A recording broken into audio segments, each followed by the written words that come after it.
Good morning, good afternoon, or good evening, depending on where you're listening. This is Dan Turchin, host of AI and the Future of Work, CEO of Insight Finder, the system of intelligence for IT operations, and executive chairman of PeopleRain, the AI platform for IT and HR employee service. And we've met some real pioneers in the venture capital community in prior episodes. Guests like the great Bill Davidow took us back to the 80s and the founding of the most iconic venture firms. Others like Dave Kellogg shared what it was like to be a venture-backed exec at places like Business Objects in the 80s and 90s when, well, let's just say dollars weren't flowing quite like they are today. Today, we get a different perspective. We're going to open a different kind of time capsule. Rory O'Driscoll has been at Scale Venture Partners an incredible 27 years, during which he and his team have invested in some transcending companies like Omniture, Box, DocuSign, HubSpot, Bill.com, and JFrog, really just to name a few. Rory's learned a few things over the years, and he's never shy about sharing his opinions. Rory's as passionate about politics as he is about AI, and frankly, he's done more thinking than you about the future of software. Truthfully, I don't know what we're going to discuss today, but I'm excited to get started. Without further ado, it's my pleasure to welcome to the podcast Rory O'Driscoll. Rory, welcome. Why don't you go ahead and describe your background and maybe how you got into venture capital? Sure, Dan, and welcome too. And I don't think I'm quite that good, but I'll take it. Look, I'm Irish originally. I went to college in the UK. I set up a business in the UK, a startup after I graduated college, and I had the authentic, statistically likely startup experience, which is to say it went bust after 4 years. So I was pretty much effectively broke. It was the early 90s. I was lucky enough to be able to qualify for a green card because my father was an American citizen. And I emigrated to the States in December 24th, 1991 with no money.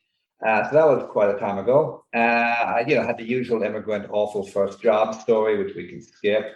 And then, met someone who was actually working in a large American bank, got a job with them. They ended up taking over the venture capital unit of that bank. I went down with them, started working there, and I've been in venture capital ever since, as you say, 1994, which is now a stunning 27 years ago. So I've been doing venture for the last 27 years. So I always tell people there's not much useful in the how I got there story. It's not really something I would recommend replicating, moving between countries, going bust, emigrating. It's all too random.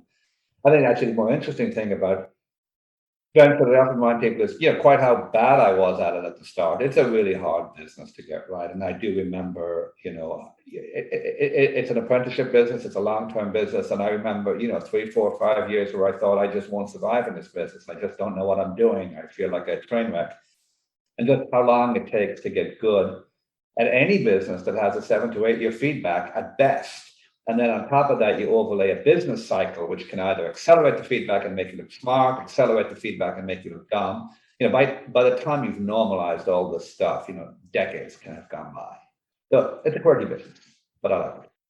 You're the first venture partner I've interviewed who let out in your bio with a note about how bad you were at venture investing. Yeah, well, I think it's a humbling business, and I never forget it. And funny enough, even now, you sometimes you just do dumb things. You look back and even 6 months later, what was I thinking? How did I process? It's like I always love the soccer quote. Soccer man, you're only as good as your last game, and it's true in venture too. Every time you take the eye off the ball, you get sloppy. You start thinking you're always right. You make a mistake. You screw up, and pretty quickly, right? So I like to remind myself of how, and also, talking to other people, you're never as good as you seem to be at the height of a bull market. But conversely, you're never as dumb as you feel you are when you've just lost money. It's a swings and roundabouts business, and you just got to stick at it, try and learn from the experiences, and just incrementally get better. As I said, the great thing is it's a wonderful job. I'm so glad I have it. But and one of the ways to keep it is to always remind yourself how, precariously hard it is. In the end, I always say to people, everything about this job is awesome. Freedom, the interest, the money, let's be honest, right? There's only one thing, you got to be right. And you got to be right, more often than you're wrong. And over time, that's the bar that you have to pass. So being very humble about how hard that is in my view, the first step towards actually getting it right. Well, I describe entrepreneurship similarly. It's a very humbling, field to be in. And the days when you feel like you're about 2 inches high are some of the best days in retrospect. And as long as you don't make the same mistakes over again, it's inevitable that you're going to screw up plenty of times. Totally, and it's a lot harder than venture. I always say to people, it's a lot harder than venture. I mean, venture is different because there's less of an ability to hustle or work your way out of it. So there's more of an onus on being a little more cold-bloodedly right or wrong. It's more a decision business and less an action business.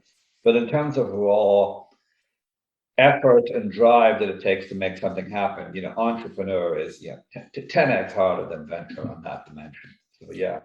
Now, of the short list of tombstones that I listed in the intro, companies you've invested in, they were all B2B software companies. Curious to get your perspective. What does enterprise software look like in 2030? Enterprise software, let me see, I'm just checking 10 years from now. So I'm mentally subtracting 10 years to remind you how much, like what's that? Like I say, been in it since the early 90s when it was client server. I remember seeing my first business card from someone from Mosaic, which went on to become Netscape and invent the browser. So I can remember being in the software business before there was an internet, effectively. But I think the big thing in the next 10 years, which is really what we're talking about, is the following. Is that stepping back, for the last 20 years, it was inconceivable. It became inconceivable to build software that wasn't built primarily for and starting in the cloud. That has been a statement of fact. I think in the next 10 years, it'll be equally inconceivable to build software that doesn't either incorporate AI, incorporate intelligence, or at least have some way of interacting with intelligence and leveraging intelligence to work more efficiently for the user. And I think that's the kind of big picture stepping back. Everything will still be on cloud. Everything, I think enterprise software will still be, at that stage, universally SaaS and cloud. So that will be a continuation of the trend that, we're now probably halfway through. But I think the big thing is on top of that, anything new will incorporate intelligence. That's probably the biggest thing. Can't talk about AI and software without addressing the issue of job creation versus job elimination. Is AI out to take your job, or is it going to create jobs? What's the word? Anthropomorphism, when you actually imbue things. That's a very ironic statement. You can't ironically imbue AI with intent, which could devolve to a whole metaphysical discussion that I'm not going to have about AI and intent. But fundamentally, AI is not about to do anything. People are about to do things, right? And people are going to use, so the question really is, what is the impact of AI in terms of jobs? I think it's going to be real, first of all. I think this kind of, I think like any new productive innovation, there will be job displacement, right? And I think that's an inevitability. I think in some cases, it's the classic analysis of technology can be a substitute or a complement. And if it's a substitute, the labor gets reduced. And if it's a complement, the labor value gets enhanced. And frankly, wages go up, right? And I think you can see both types of outcome depending on the technology. Because one of the big ahas we've had about AI, and it's obviously, it's very case specific. It's very fact specific. It's not a single universal trend like, SaaS and cloud, where literally it was incredibly obvious that everything would move to the cloud in one fell swoop. Instead, the amount of intelligence you can add, the amount of work you can replace is very facts and circumstance specific. In some cases, you can replace a lot. In some cases, almost none, right? But I do believe, obviously, that the whole point of AI, the whole point of automation is to make better decisions, but also more cost-efficient decisions. So there is a work replacement implication in it. The reason I'm sanguine about it is, there's two levels. One, kind of at the macro level, is it's everybody. It's like soccer. Everybody's got to play their position, right? As an investor, my position is to invest in things that have a positive return, right? The societal objective is to make sure that we have a society where everyone's taken care of, and we have a set of policies such that folks aren't horrible losers from the adoption of new technology. The reason the Luddites were angry was they were losing their jobs and they were going to starve. You sometimes maybe you probably couldn't. I don't think we'd avoid having textiles to protect hand spinners, but I think at the other hand, you should have institutions that make that a lot less abrupt transition. But that's a wider comment. I think that the far more practical and important comment is this, and I always say it, is people's belief that AI is going to quote unquote replace workers is inversely proportional to how close they are to actually trying to sell AI. It's actually darn hard to replace people. They're pretty darn good, right? What you discover, we have lots of companies incorporating AI into what they're doing. And what you discover is, you can use this technology, it can make a difference, but it's extraordinarily hard to replace people. They're versatile, they're smart, they are very multi-purpose. AI is far less flexible. So I actually believe that you're not going to have this massive, dystopian 5-year period when everyone's job gets replaced. It's going to be a steady grind of 2% productivity growth per year, best case, where AI gradually encroaches over time, but it's not going to be an all or nothing thing with vast amounts of unemployment as a result, because it's just simply hard. I mean, it's we do a lot in robotics, we do a lot in kind of AI within kind of knowledge worker systems, and it's always amazing the amount of implicit knowledge and implicit abilities that humans have. I mean, it's the cliche of, robots find it, easy to do things that we find hard, but also hard to do things we find incredibly easy. So easy, it's almost hard to describe what they do. So I don't think it's going to be a catastrophic change. I think it's going to be a gradual change. And, gradual improvements in productivity are awesome for everybody. Because over time, it just, makes the pie bigger. I acknowledge the issue. I don't worry about it too much in my daily toilism. So many parallels with Luddism. Yes. I think throughout history, we've seen the story repeat itself, that you never want to be on the wrong side of technological progress. Better to embrace it. Yes, broadly speaking, far better to embrace it than to go against it, right? But at the same time, keeping a weather eye on the consequences of it. I mean, it's not a perfect analogy, and this is a little digression from AI, but it's like I look back on free trade and the WTO, and I would have been oh my God, of course, I'm an economics major, of course free trade makes sense, yay, go us. But I think we did underestimate some of the costs of that, and I think you have to lean into the free trade, but also lean into making sure that it's not too abrupt, that it's not too impactful, and that you do have to bear attention to the consequences to it, and maybe resolve it with other means. And I think we'll look back on the last 20 years, and I think a lot of the issues we've seen in the last recent period are because prior to that, we all went yay free trade and didn't focus on all the consequences. I think the same thing can be true here. It's going to happen. You shouldn't be against it, but you do have to keep a weather eye on consequences. You got a lot of entrepreneurs listening who are thinking about the right way to incorporate AI into their product, their business model. Talk to us about kind of failure modes and success modes when it comes to going to market with AI. Open-ended question. So I think there's a lot here, and it's all very nascent at this stage, because we can talk about it in a second, but AI adoption in the enterprise is still fairly new, right? So the first thing I'll say is this: in the end, after you've done with the AI arm waving, it's still a business. It's still selling software. You've still got all the things that matter for every software business. You've got the market, you've got the go-to-market execution, you've got building a team, ideal customer, all that stuff, right? So the real question is, what's different on top?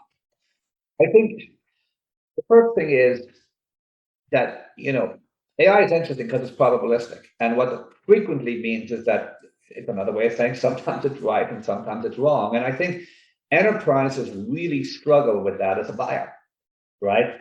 And if you're not careful, and we see one failure mode we see with early AI startups is you get these proof of concepts are great and they do really well, and then you get locked into never getting rollout because people can't get their heads around, how do I think about this is right this percentage of time and not that? You get into arguments about the alternative, because people say, well, people don't really know their own cost structures. Enterprises really struggle with their own cost structures. So they'll say, we can, you get into we can do this more efficient, this automation isn't worth doing. You get locked into a whole bunch of, rat holes like that. So I think really understanding and being able to articulate and being able to measure the hard ROI, including understanding, what the failure mode is when the AI is wrong and how to fix that is vital, right? So you have to understand the customer's economics. You got to get them to buy into that, and you've got to tweak and it's got to be some combination of how you build the product and then how the customer manages the product, such that failures can be handled, right? And by how I build a product, you mean, if you have a recommendation engine to say sales reps on how to do things, if that gives you 3 dumb recommendations, they're going to turn it off. So you've really got to watch that you don't become Mr. Clippy was way more annoying, and there's a lot more Mr. Clippy out there than people realize, right? And if the recommendations are wrong and you use confidence, there you're done. Another totally different kind of issue is to the extent that you're kind of just processing paper, for lack of a word. If you're kind of just managing ingestion of documents and document capture, just having a process to review anything with a confidence level below X and smoothly handle it and retrain the model such that you continue to get better and better. I think that's another key part of it, right? Yeah, some of the best businesses we've found are, where you leverage the AI, but to the business customer, it's not about the AI. It's like the problem is, if you're selling software to the customer, you do get locked more into what does the AI do and how does it replace. And let me get into the weeds of this, because I, the customer, need to know because I'm responsible. If on the other hand, you're merely selling a good result, or if you're selling something that you're doing better because of the AI, but that to the customer they don't care, then it's just a lot smoother. And we have a number of companies, like I would say Forter is an example of that in our portfolio, where they're basically handling credit card fraud for merchants, because merchants, as you know, an online merchant with card not present, if there's fraud, they get dinged for it. So they don't like that, right? But on the other hand, they like to sell stuff online. So what Forter does is it leverages a huge amount of AI, but the customer doesn't care, because what the customer is buying is fundamentally, we will tell you with far more precision than the old on-prem software, which of your potential customers are fraudulent and which of the customers that you might trigger as fraudulent are in fact good. So the only thing you're selling the customer is more revenue, less expense. And that obviates that whole question of, instead of getting down in the weeds on how the software works, you're selling an answer. And it's also interesting because, back to that comment on, there are areas of a customer's business where they don't really understand their cost structure, but there are also areas where they understand it really clearly. And these kind of e-commerce related lifts or e-commerce related fraud costs are highly quantifiable. And in areas like that, it's very easy to just, you end up in that lovely position where you have the better solution, you have the better mousetrap, and the buyer simply buys on rating the mousetraps in a quantitative fashion. So you win, right? We have a number of those kind of companies, and we think it's an attractive space, kind of an attractive trend. I love that example of Forter. I had an opportunity to get to know Michael from Forter. And, one of the things I think is underappreciated is that as vendors, we're educating enterprise buyers about how to buy AI first products. And oftentimes the comparison with all of the mistakes that humans make before AI is augmenting their decisions isn't appreciated. So the notion of a false positive, or even sometimes a false negative that AI might be vulnerable to, is often not compared to the number of incorrect decisions that we've made historically without AI. So it's generally always a net positive. But I think there's that irony. Exactly. It is hard to get, like, if your pitch is, you, Mr. Customer, making mistakes and we make less mistakes. Intellectually, you're correct, but you're right. It's just a very, it's just a hard interpersonal thing to go down. So if you can abstract to that to good results, it's better. You're exactly right. I mean, the ultimate example is, self-driving cars, and you get into the they almost certainly will make less mistakes than we are, but we're clearly just resistant to the idea that those mistakes are mistakes of people, and we know what people are, so we forgive them. Their mistakes are mistakes of computer code, so goddamn it, it's not acceptable, right? And I think that's a magnified version of what you even see in these kind of situations. Well, so let's play out that scenario. So let's say, 5-10 years and AI is ubiquitous in the workplace. What is, given that that's likely to happen, what might cause the next, we call it, casually, an AI winter? We're probably right now in an AI summer. We've been in an AI winter. What might cause it to come back, given that the technology is going to continue to proliferate? I don't know. I mean, I've been thinking about this because you're right, there's been 2 or 3 massive false dawns of AI over the last 40 or 50 years. And I'm sure, what terrifies me is I'm sure at the height of those, summers, for lack of a better word, all the participants in that were equally certain that this thing's going to go forever and it's all going to work. And you play the tape back and it didn't. So when I start saying to myself, yeah, but this time it's different and it's all going to work, I have enough dark issues from being an investor. Whenever you say this time it's different, you got to pause and say, it's almost, is it really? Why would it be different? So, so the question makes me pause and think in a kind of paranoid, what am I missing fashion, right? I do believe it is, and then I say it, and I smirk when I say it. I do believe this time it is somewhat different, and with apologies to myself. I think that a lot of the case-based reasoning and the decision systems were very brittle, and tried to do a lot and proved hard to maintain, especially in kind of enterprise silos. I think the advent, I mean, obviously everyone always says the internet not only gives you lots of data, massive compute essentially available, but also I think an underestimated thing, an ability to manage the AI and evolve it over time centrally, rather than having all this deployed software on individual customers' places where over time, I think it degenerates, right? I think that, because one of the things that would cause pullback here is if the gains promised by AI were illusionary or weren't being realized and the improvements weren't happening, right? So I think the structural advantages, the basic architectural advantages of having, cloud-based vendor building central models that they can continually evolve, and automatically, because it's SaaS or cloud software, it rolls out to all the customers individually, is a huge. It takes this thing from a series of discrete lifts to a continuous improvement process, and I think that's just a huge thing, right? I think I think that probably will be one of the biggest factors in ensuring that the areas where it's rolled out will continue to get better, and we see that. I mean, I think you see it. I think consumer AI adoption predates enterprise AI adoption by 5 to 10 years, which is I think another phenomenon of the internet. It was not true at all pre the internet. In the 70s, you had these knowledge-based systems being rolled out in the enterprise, and it just simply wasn't relevant in the consumer world. Right, totally different in the post-internet adoption of AI. Google and Netflix have been figuring out AI on all of us as individuals for the last 10 years, and I think maybe 20 in the case of Google. And I think it's precisely because of something I said earlier. It's a probabilistic technology.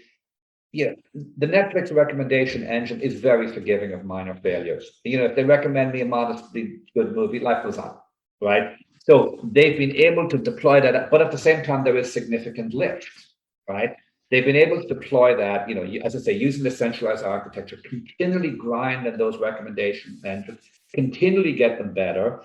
And now I think it is a source of competitive advantage, because if you think about, Netflix, they have this wonderful thing now, they generate content where they can generate content, predict who will buy it, and then push it to those people. It's just awesome. It's a closed loop system.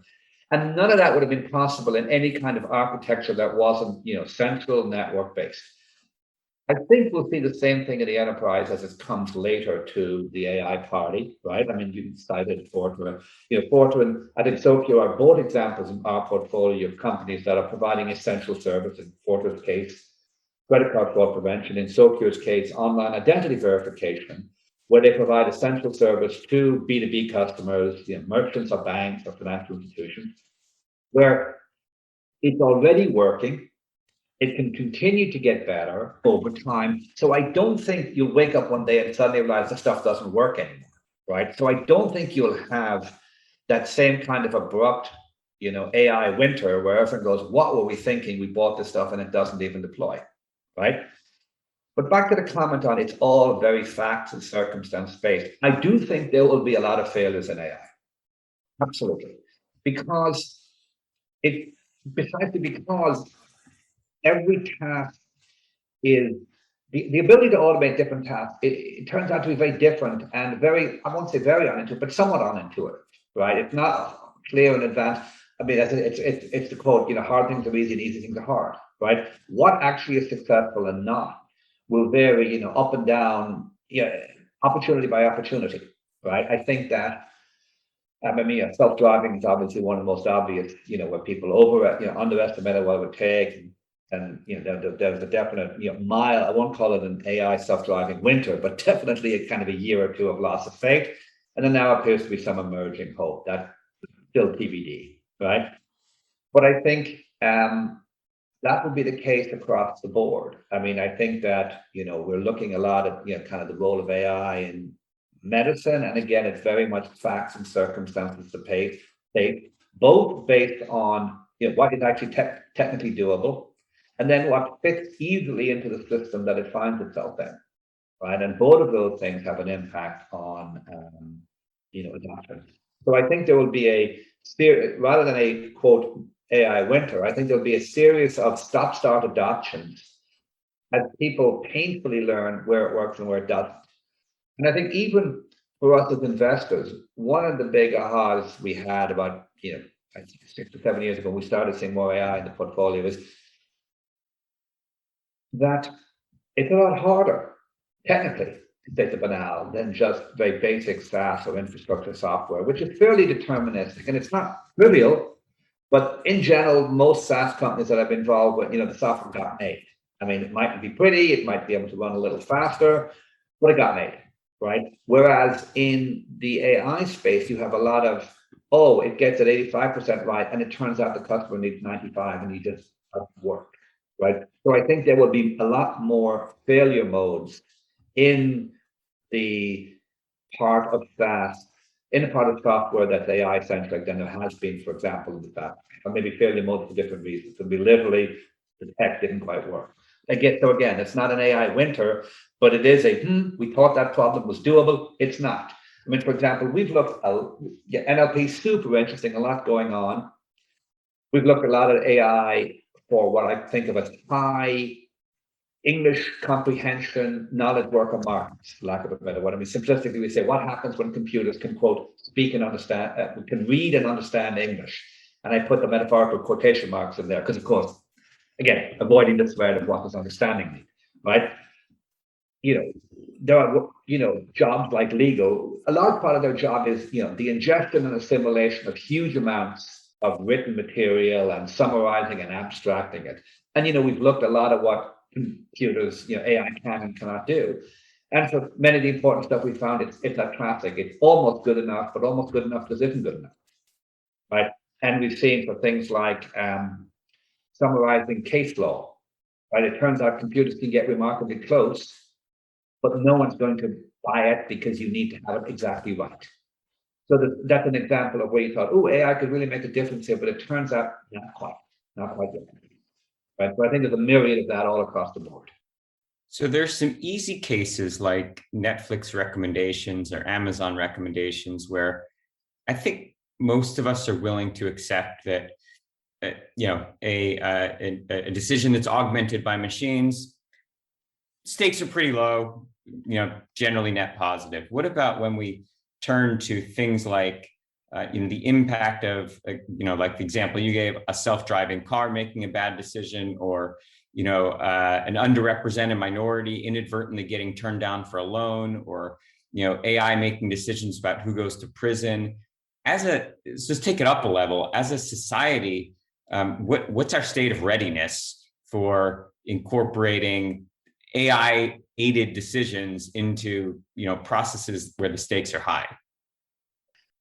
I think, hopefully I know a little about AI and investing, but that does not give me any kind of meaningful mandate to speak for quote unquote society. Again, back to the soccer analogy. I believe everyone's got to play their position. My job is to invest in good AI companies. The job of governments, the job of the extended government, judiciary, and all that is to wrestle with these issues and make rules on behalf of society. I hope I can do my job well. I also hope they can do their job well. And that's their job. I think that two comments. The first is, from a distance, whenever you see a congressional hearing on anything to do with technology, nothing they say or do makes you feel they understand what's going on here, right? And that's worrying, right? Because it's hard to regulate well things you don't understand, right? I just listen and I go, that's not quite how I think it works, but whatever, right?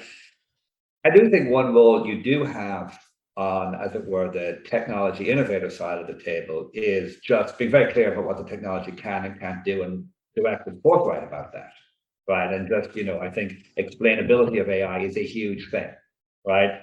I think obfuscating, the issues, it does no one any good. Equally overclaiming the issues does no one any good. So I think that our role is, at a minimum role is to just be very clear about what the stuff can and cannot do, to understand, as I say, those kind of issues where you have real societal impact. Is that I think where it gets so sometimes I'm pausing because what I'm basically saying is I am looking to it shouldn't be for us to decide.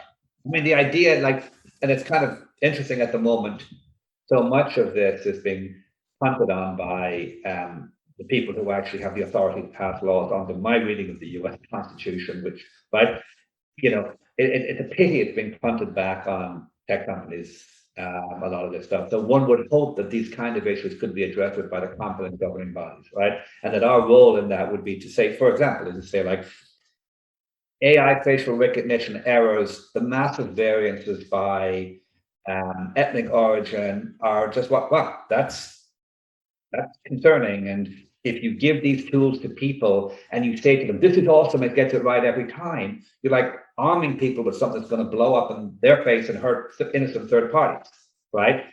And so that's, our role in that has to be not do that kind of hyperbole. And the role of especially government entities using AI has to really understand what they're dealing with and be very open about that. And it's hard because whatever it is, polarization, or is it just non-understanding of technology? You often listen and go, wow, that's not, I don't think you're quite getting what this thing can do. That was a bit of a rambly answer. I'm not sure I wouldn't set myself up as an authority on this subject. I think that there's a need for AI to be scorecarded, like you give a restaurant, a cleanliness or a kind of a hygiene score. I think there's a need to measure AI based on, is it transparent? Is it predictable? Is it configurable? And to me, that screams for a need for some kind of regulatory frameworks. But here we're just on the precipice of coming out of a pandemic when we can't even ask citizens to wear face masks without, encountering some political firestorm. How in the world are we? I'm trying to take the bullish case here, but I get a little bearish when I think about our willingness to accept a regulatory framework that governs how AI is used.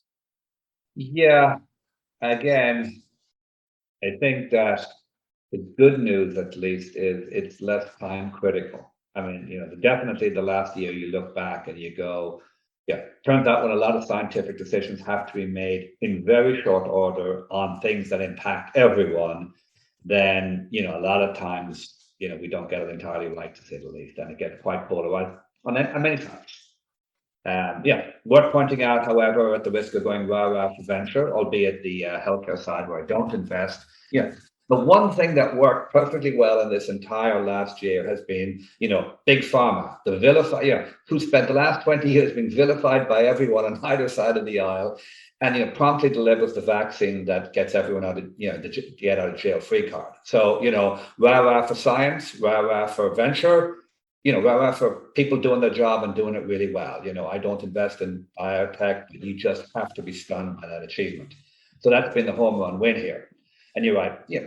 The truth is, politics is a lot messier and more complex than science and even business, which is why I'm glad I'm in the science and business space. I think the art of politics is less clear, less satisfactory, and harder to do. And I'm one of the reasons I'm being so circumspect is I'm always wary of the folks in Silicon Valley as we opine on what quote unquote the government or the populace should do. I think, I'm humble about how hard my job is. I'm even more humble about how hard it is to be, an elected representative of our great democracy and, dealing with the myriad of different competing interests you have. Now, roll back the clock. In October of 2019, you published a great blog post and you proposed kind of three strategies for startups. This was kind of talking more about SaaS and cloud adoption, sure. But you talked about either fight, you focus, or you fly. Maybe if you could apply that to what's going on now in terms of, add AI to that mix of other technologies that we were talking about then. Sure, I think it actually was in the technology, because the point I was trying to make there was exactly this point, which is, the fight, focus, fly, is that when you look at cloud and SaaS adoption, the optimist says, we're only somewhere between 35 and 50% of the software. About 50% of the current software spend is cloud, about 35% of all workloads are on the cloud infrastructure. So, hey, we're less than halfway there. On the other hand, at current growth rates of 30%, you're going to be fully there in 4 years. So the point I was making is the cloud, and that's the nature of exponential growth that people always underestimate. The last 4 years happened really quickly. So the point I was making is, if you look at it from the point of view of someone doing a startup today, right? You're living in a world where realistically, by the time you get to $100 million in ARR, the on-prem world is gone. It's all SaaS and cloud, right? And therefore you have three strategies, right? And the first is, go toe-to-toe and replace. Totally doable. I mean, Eric Yuan and Zoom did it. They just took out WebEx and said, you're mediocre, we're good, we win. Thank you, here's our $100 billion, right? Stunning achievement. Will it be doable across the board? We'll see. Will someone replace Salesforce in the next 10 years? Don't know. Will someone replace ServiceNow? Some of these guys are formidable competitors. I think there will be next generation venture-backed companies where the fundamental thesis is this X is already on the cloud, you're going to replace them. And that's what I mean by fun. In other words, take on a category and just replace the incumbent. The second kind of, flee, which is flee to the parts of the market where there's still growth. I mean, when you step back and look at the software market, right? I actually think that, cloud will be almost 100% of that software market in the next 4 or 5 years. But the interesting thing is, and Andreessen was right about this, software is eating the world, which means there are areas where software is most closely munching on enterprise spend in other areas. I think, the obvious two examples are, telco related spend. There's the software market is roughly $500 billion a year. The telco market is roughly $1 trillion worldwide, right? And software is eating into that. Every time, a Zoom or a RingCentral where we're investors, or any Dialpad where I'm currently an investor, effectively annexes spend from the telecom marketplace and puts it in the software space. That's an example of software eating real dollars.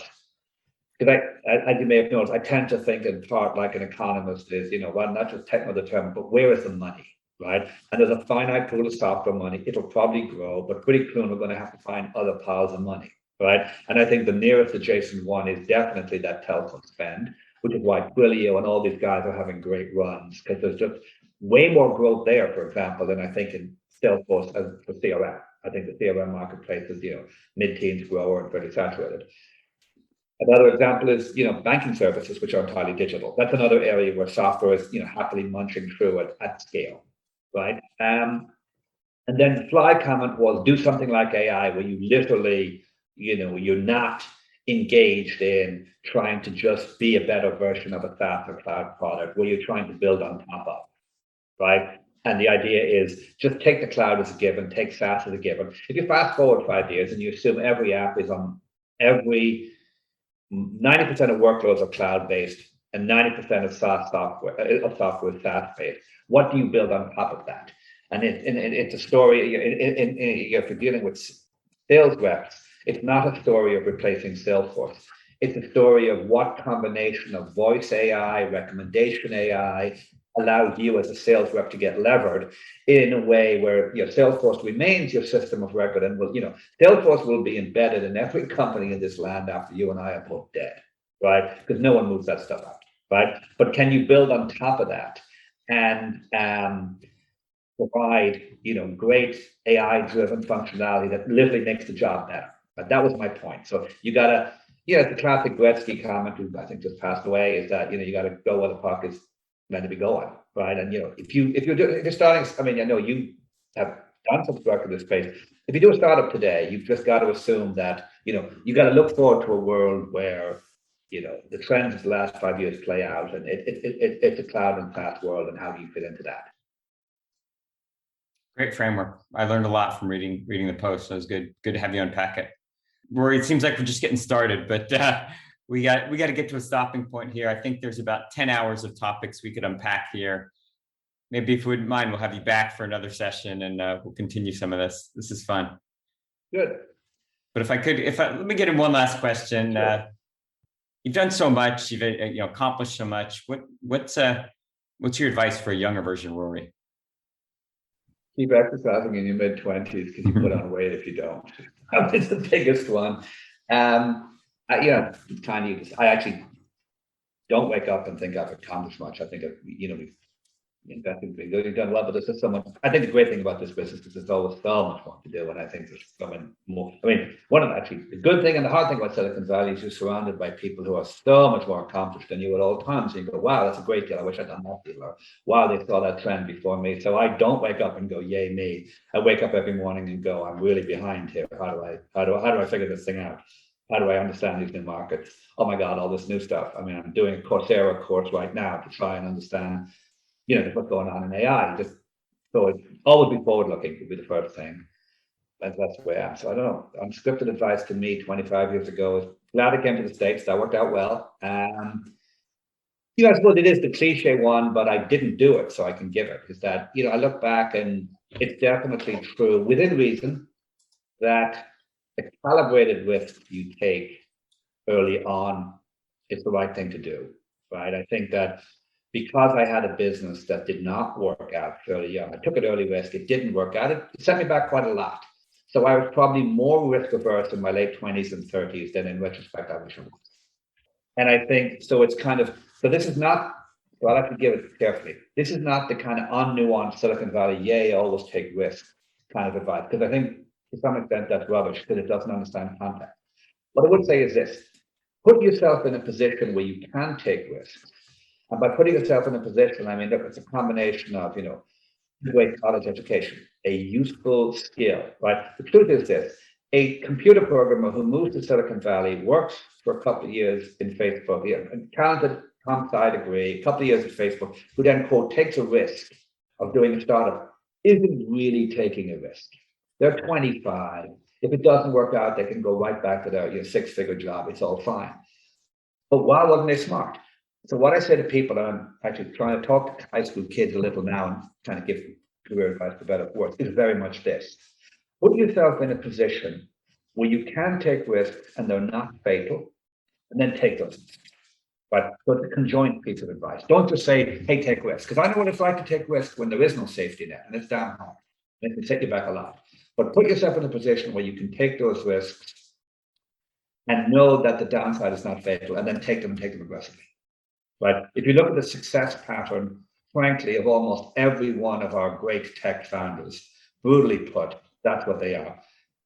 Middle to upper middle class folks with frankly somewhat privileged background in some cases, and in other cases, not as much a privileged background, but a great education, where in your mid-20s you can take that risk and you'll be okay. You might gamble some upside, but you're not going to go to the wall. You're not going to be on the street, right? And then roll that dice. That's the path to the biggest success, I think. Well, there you have it. The hungry and humble Rory O'Driscoll. Thanks for joining us today. This was a lot of fun, and please come back sometime, and we'll continue the conversation. Take care, Dan. Enjoy. All right. Bye. This is Dan Turchin signing off for today. Back next week with another fascinating guest.